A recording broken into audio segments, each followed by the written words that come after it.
झोप येणे व ती अतिशय गाढ व सुदृढ झोप असावी असं प्रत्येकाची इच्छा असते. परंतु जर तुम्ही डॉक्टरचे सगळे उपाय करून थकला असेल आणि तरी तुम्हाला सुखाची झोप येत नसेल तर हा व्हिडिओ नक्की पहा. या व्हिडिओनी तुम्हाला सुखाची झोप येण्यास नक्कीच मदत होईल.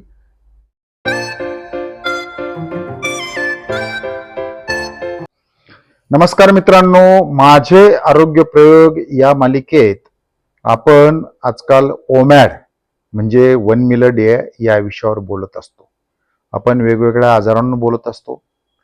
आपला आजचा जो विषय आहे तो म्हणजे झोप. आपल्याला अतिशय शांत आणि गाढ झोप लागावी अशी प्रत्येकाची इच्छा असते. परंतु बऱ्याच लोकांना झोप लागण्यामध्ये वेगवेगळ्या प्रकारच्या अडचणी येतात. आधीमध्ये जाग येणे, झोपेची क्वालिटी चांगली नसणे, या गोष्टीमुळे अनेक लोक पीडित आहेत. त्यामुळे मला असं वाटलं की आजचा व्हिडिओ जो आहे तो झोपेवर करावा. झोप ही खरं तर तुमच्या शरीराची जी रिकव्हरी होते, तुमच्या शरीरात झालेली झीज भरून निघते, त्यासाठी झोप अतिशय आवश्यक असते. साधारणतः 7 ते 8 तास झोप असावी असं संशोधकांचं म्हणणं आहे. परंतु हे जरी खरं असलं तरी बऱ्याच लोकांना झोप लागत नाही. कोणाला दुपारी येते, कोणाला दुपारी आल्यानंतर रात्री येत नाही.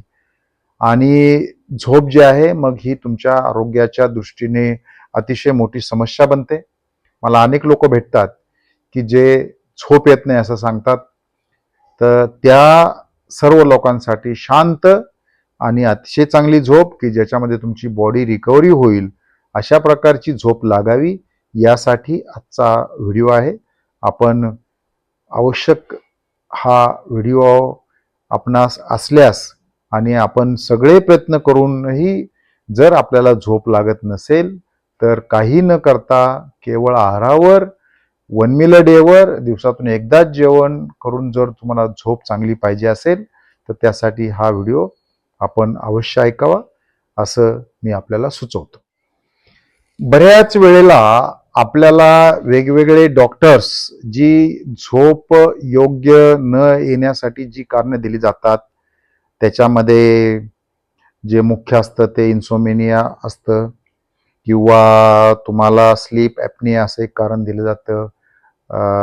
RLS म्हणजे रेस्टलेस लेग सिंड्रोम नावाचं कारण दिलं जातं. या कुठल्याही लक्षणाविषयी मी चर्चा करणार नाही. माझं आजचं जे मुख्य सल्ला जो आहे तो तुम्ही ज्या वेळेला हे सगळे उपाय करून थकला असाल, तुमच्या डॉक्टरांची ट्रीटमेंट जी आहे ती डॉक्टरांची ट्रीटमेंट पण झाली असेल, तुम्हाला झोपेच्या गोळ्या घेऊन पण तुम्हाला फरक पडत नसेल, म्हणजे थोडक्यात काय की सगळे मेडिकल उपाय करून जर तुम्ही थकला असेल आणि मेडिकल उपाय करूनही झोप येत नसेल तर ही जी माझी ओमॅड म्हणजे दिवसातून एकदा जेवणे, आपलं ब्रीदवाक्य आहे दिवसातून एकदाच जेवावं, ठणठणीत राहा, त्यासाठी ही थेरपी आपण करून बघायची आहे. त्यासाठी आजचा व्हिडिओ आहे. त्यामुळे याला कुठल्याही मेडिकल टर्मशी रिलेट न करता केवळ नैसर्गिक पद्धतीने झोप येण्यासाठी काय करावं लागेल याच्याकडे आज मी लक्ष केंद्रित करत आहे.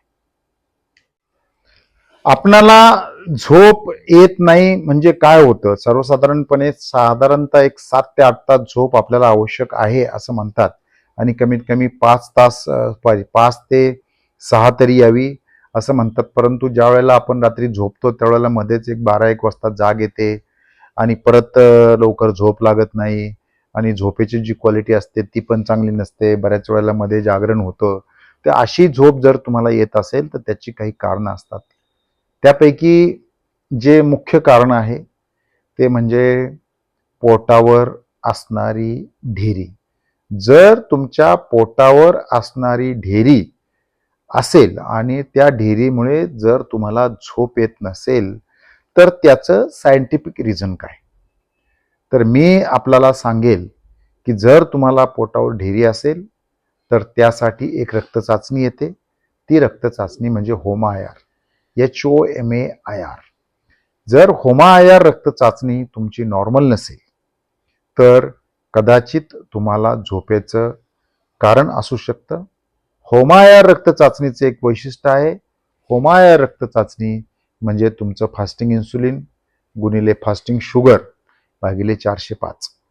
बऱ्याच अशा लोकांची ज्यांची ढेरी आहे त्यांची जी फास्टिंग शुगर आहे ती जवळपास 90च्या जवळपास असते आणि त्यांना असं वाटतं की आपण फार निरोगी आहात, आपल्याला पुढे डायबिटीस होण्याचं काही कारण नाही आहे. परंतु अशा लोकांचं जर इन्सुलिन जर घेतलं तुम्ही तर ते इन्सुलिन जवळपास 10पेक्षा जास्त असतं. जर 10पेक्षा जास्त तुमचं इन्सुलिन असेल तर तुम्हाला प्रॉब्लेम असू शकतो झोपेचा. कारण तुमच्या जर ज्या व्यक्तीचं होमायार नॉर्मल असणे म्हणजे तुमचं जर शुगर 90 धरली तर तुमचं फास्टिंग इन्सुलिन 5 ते 6 असायला पाहिजे. बऱ्याच वेळेला ज्या वेळेला तुम्ही फास्टिंग इन्सुलिन चेक करता तेव्हा मेडिकल जी टेस्ट आहे त्या टेस्टमध्ये 2 ते 25 नॉर्मल दाखवलं जातं, परंतु ते तितकंसं खरं नाही. त्याचं कारण की त्याची जी अल्टरनेटिव्ह टेस्ट आहे होमायार त्याच्यामध्ये 1.5च्या आतमध्ये असणारी होमायार नॉर्मल समजली जाते. मग ही जी टेस्ट नॉर्मल समजली जाते त्याला तुमचं फास्टिंग इन्सुलिन 5 ते 6 लागतं. त्यामुळे 2 ते 25 योग्य नाही असं दोन्ही टेस्टचं जर आपण कोरिलेशन करण्याचा प्रयत्न केला तर लक्षात येतं. मग जर तुमची फास्टिंग इन्सुलिन 6-7च्या वर गेला असेल तर याचा अर्थ असा आहे की तुमच्या शरीरात तुम्ही खाल्लेलं अन्न जे आहे त्यापासून तयार होणारी शुगर जी आहे ती शुगर तुमची बॉडी पचवू शकत नाही आणि बॉडी ती शुगर तुमची तयार झालेली पचवू शकत नाही, म्हणून तुमच्या पोटावर ढेरी यायला सुरुवात होते आणि ही जी ढेरी आहे या ढेरीमुळे तुमचा होमायार जी इन्सुलिनची टेस्ट आहे ती बिघडते आणि ज्या वेळेला ही शरीर तुमची शुगर पचवू शकत नाही, शुगरचं फ्लक्च्युएशन व्हायला सुरुवात होते, तुम्हाला मेंदूला मिळणारी एनर्जी जी आहे ती एनर्जी कॉन्स्टंट मिळत नाही आणि त्यामुळे तुम्हाला शुगरमध्ये प्रॉब्लेम होतो.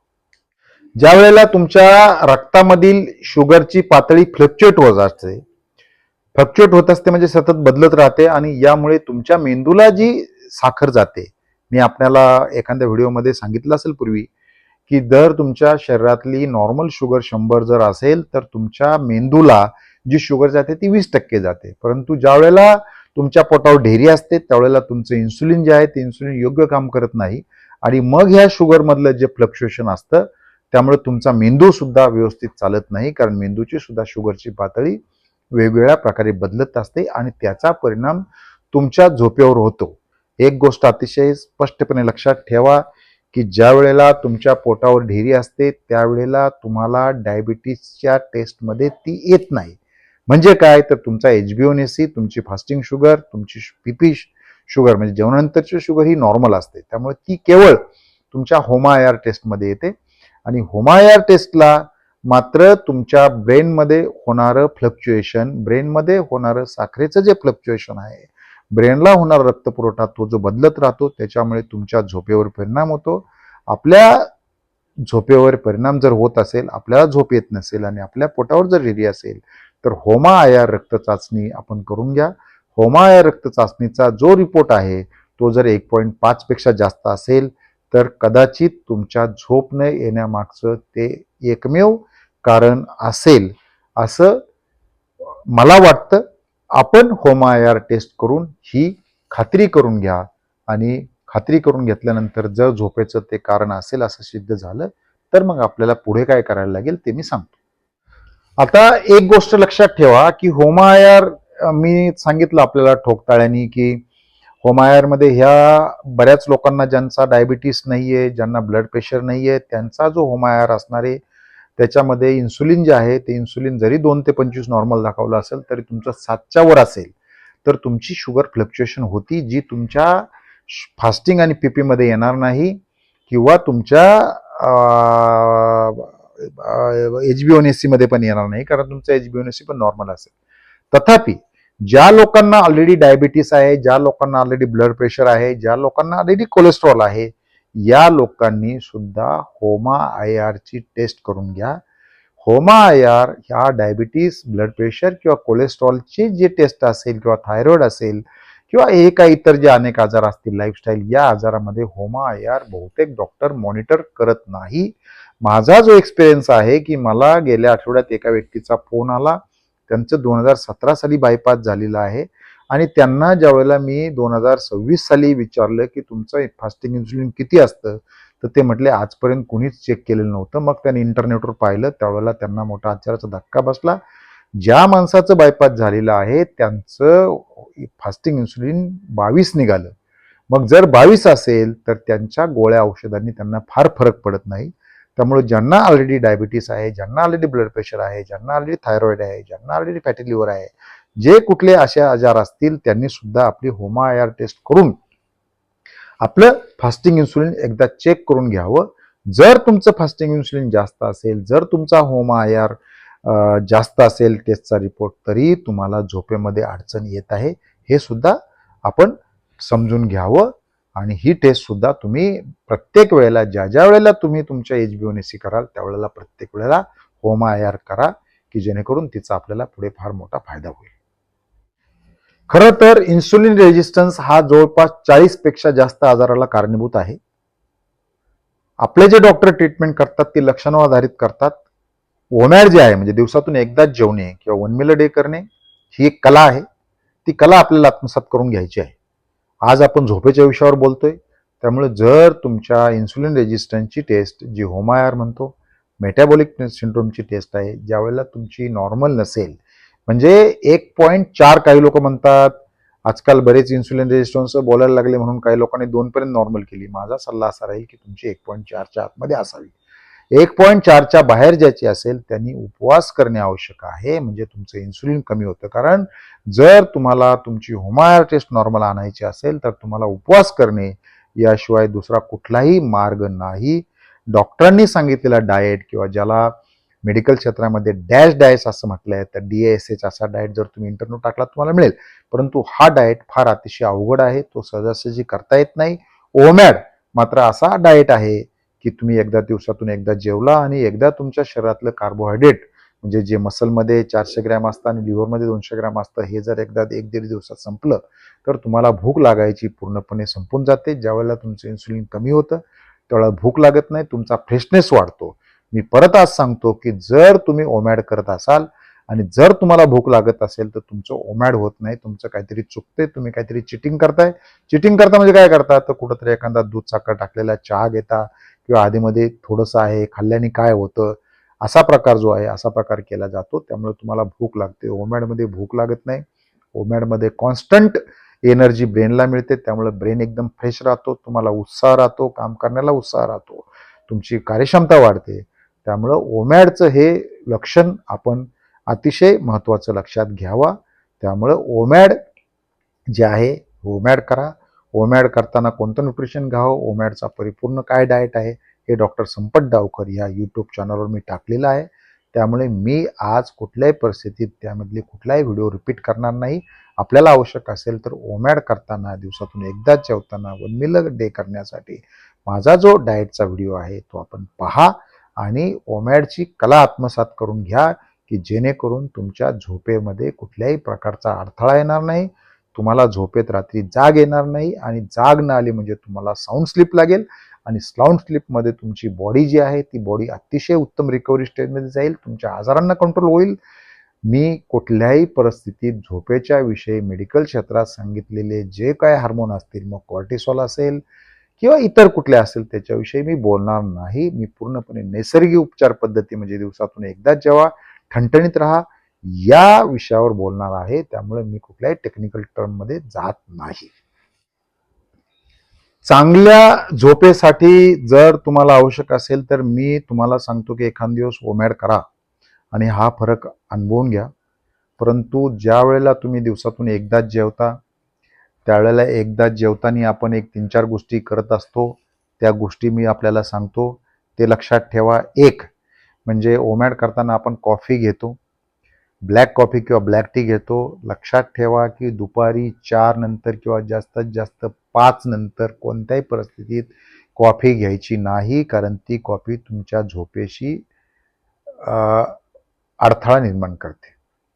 मुद्दा क्रमांक 2, ज्यावेळेला तुम्ही ओमॅड करत असता, 1 मील अ डे करत असता, दिवसातून एकदाच जेवत असता, त्यावेळेला तुमच्या जेवणामध्ये भात, भाकरी, चपाती अथवा प्रोसेस फूड म्हणजे पिझ्झा, बर्गर हे तुम्हाला घेणं आवश्यक नाही ते घेऊ नका. घेण्याची वेळेला ते अतिशय कमीत कमी घ्या. मग कोल्ड्रिंक असेल ते कोल्ड्रिंक घेऊ नका, कारण तुमच्या शरीरात जेवढी साखर तुम्ही घ्याल तेवढी साखर तुमच्या लिव्हरला, तुमच्या इन्सुलिनला अतिरिक्त काम करावं लागतं.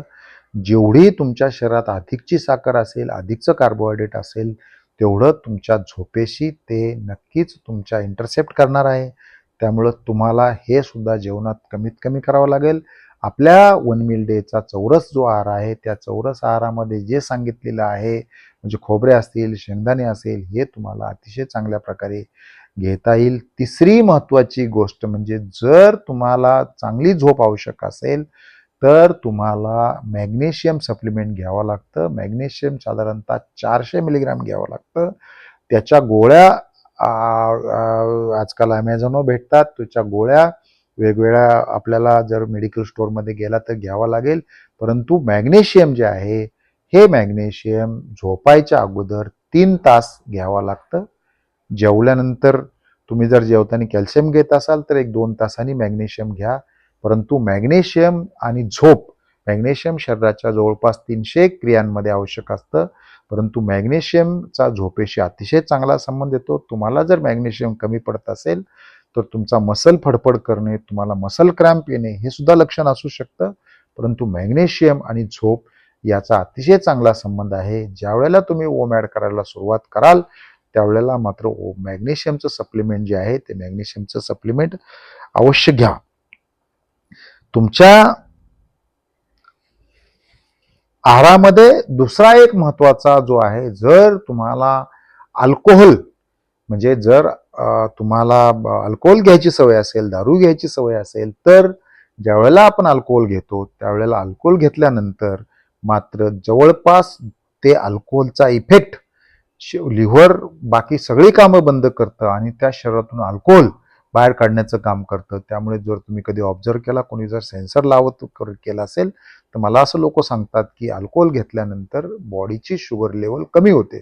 त्याचं कारण आहे की शुगरचं तुमचं पचवायचं काम ते यावेळेला लिव्हर करत नाही, तर ते लिव्हर फक्त अल्कोहोल बाहेर काढण्याचं काम करतं. आणि मग जर तुम्ही अल्कोहोल घेत असाल तर अल्कोहोल ज्या वेळेला शरीर तुमचं पूर्णपणे बाहेर काढतं आणि त्यानंतर मग मध्ये रात्री झोप येते, त्यामुळं झोप उघडते.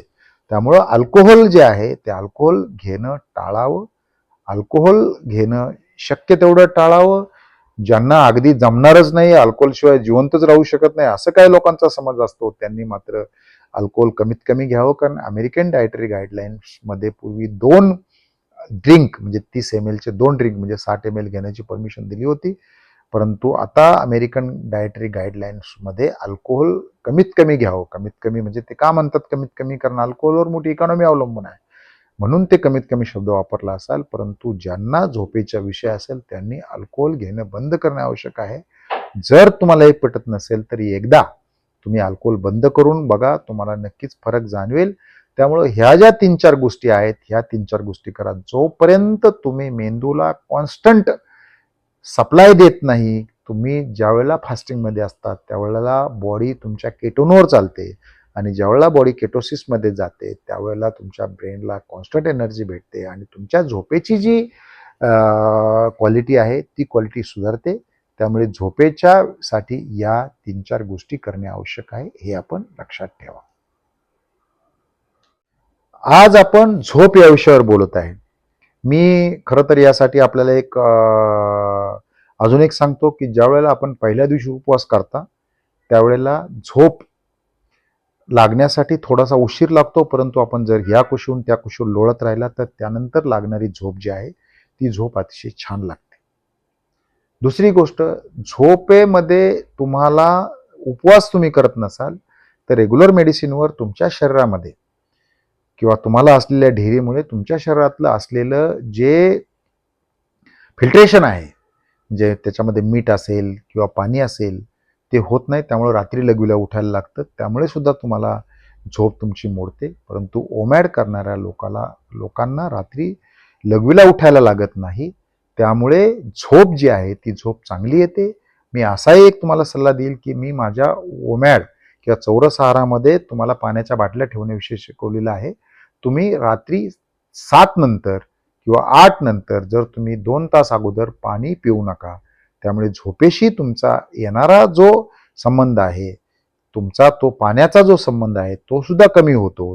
त्यामुळे ही सुद्धा गोष्ट लक्षात ठेवा की रात्री झोपेच्या अगोदर 3 तास पाणी प्यायचं नाहीये. जर तुम्ही पाणी पित असाल तर ते कमीत कमी प्या. कारण तुमचा पाण्याचा जो कोटा आहे तो पाण्याचा कोटा जर तुम्ही टेबलावर बाटल्या ठेवल्या किंवा तुमचं पाणीचा एकदा आयडेंटिफाय करून घेतलं तर तो पाण्याचा कोटा लवकर पूर्ण होतो. त्यामुळे तुमच्या झोपेशी त्याचा संबंध येत नाही. झोपेत येणारा व्यत्यय जो एक्सेस पाणी पिल्यामुळे होतो तो सुद्धा कमी होतो. परंतु ज्यावेळेला तुम्ही 1 मील अ डे करता त्यावेळेला तुमची शुगर कंट्रोल होत असते आणि शुगर कंट्रोल होताना तुम्हाला रात्री लघवीला उठायला लागत नाही. त्यामुळे सुद्धा तुमची झोपेची क्वालिटी सुधारते. हे सुद्धा आपण लक्षात ठेवा. बऱ्याच लोकांचा काय इश्यू असतो की बरेच लोक काय करतात की दुपारी जेवतात. आपण 3 ते 5 टायमिंग ठेवले. काही लोकांना सकाळी जेवायला लागतं, काही लोकांना दुपारी जेवायला लागतं. ज्या वेळेला तुमचं वेगवेगळं टायमिंग असेल आणि संध्याकाळी मग काय होतं की थोडीशी भूक लागते असं वाटतं.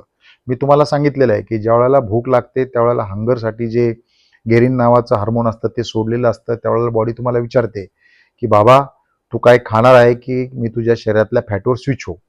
ज्यावेळेला अशी वेळ येते त्यावेळेला मी तुम्हाला सांगितलेलं आहे की पाणी प्या, ब्लॅक कॉफी प्या, ब्लॅक टी प्या. परंतु रात्री तुम्हाला ब्लॅक कॉफी, ब्लॅक टी पिता येत नाही.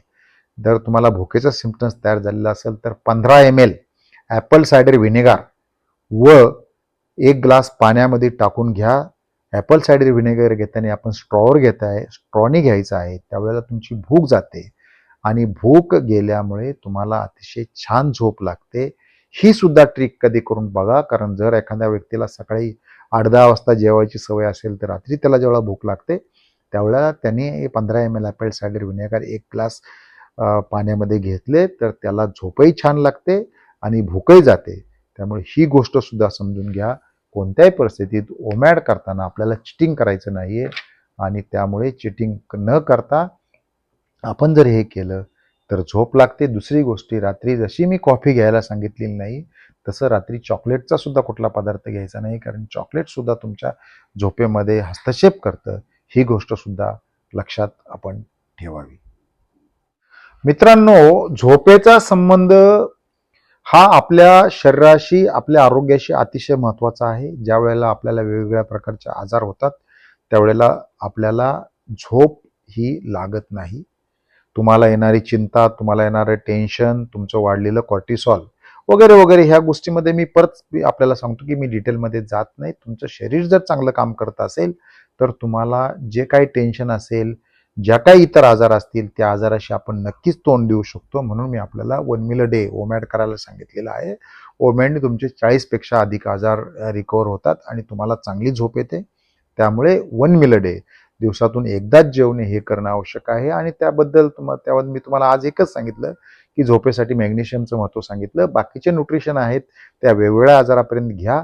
परंतु आपल्याला झोप येणे अतिशय आवश्यक असते. आपली झोप सुखाची असली पाहिजे, आपलं टेन्शन फ्री असलं पाहिजे. त्यावेळेला आपल्याला हे उपवास अतिशय मदत करतो. उपवास ही 2016ची नोबेल पारितोषिक विनिंग थेरपी आहे. याच्यावर कुणी असं आक्षेप घेण्याचं काही कारण नाही. आणि मी परत एकदा सांगतो की जर तुम्ही सगळे उपाय करून थकला असाल, तुम्हाला कोणत्याच उपायाने जर तुम्हाला फरक पडत नसेल तर नक्कीच आपण एक वेळ दिवसातून एकदा जेवून याबाबत करून पहा. माझ्या अनेक लोकांना याच्यामध्ये फरक आलेला आहे.